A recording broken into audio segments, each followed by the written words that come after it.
Hello friends, welcome back to our channel.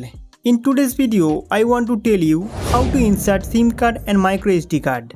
Guys, you have bought this new phone and you don't know where to put your SIM card and SD card in it. So don't worry, I will be completely guiding you in this video. First of all, you need a SIM ejector pin to remove the SIM slot, which is provided inside your mobile box. Take it out from the box. Then you will see two holes on the bottom left side of your phone. One is the microphone hole and other is the SIM hole. Do not insert the ejector pin into the microphone hole by mistake. Insert it into the SIM hole and push. Then the SIM slot will come out slightly. If it does not come, you have to push a little harder. Pull out the slot completely by hand once it's a little bit out. Guys, it is a dual SIM slot. In this slot, you can install two nano SIM on both sides.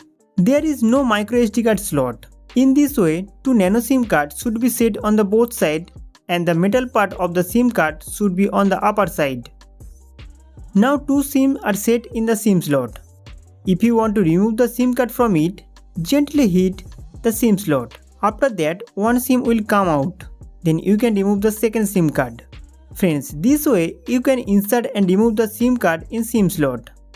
If you need an additional storage, you can use Google Drive, pen drive or SSD storage.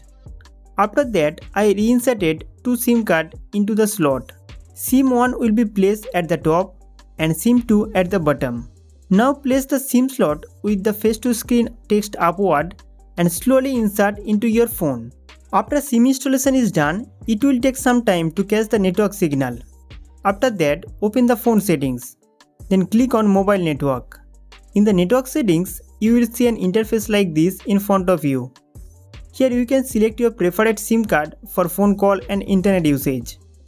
If you keep the default option for calling, then a pop-up will appear every time you make a call, whether it's to SIM 1 or SIM 2. You can set direct SIM 1 or SIM 2 for phone calls. Similarly, you can also select SIM 1 or SIM 2 for internet usage. Friends, I hope this video will be very helpful for you. So don't forget to like this video and subscribe to our channel for more informative video.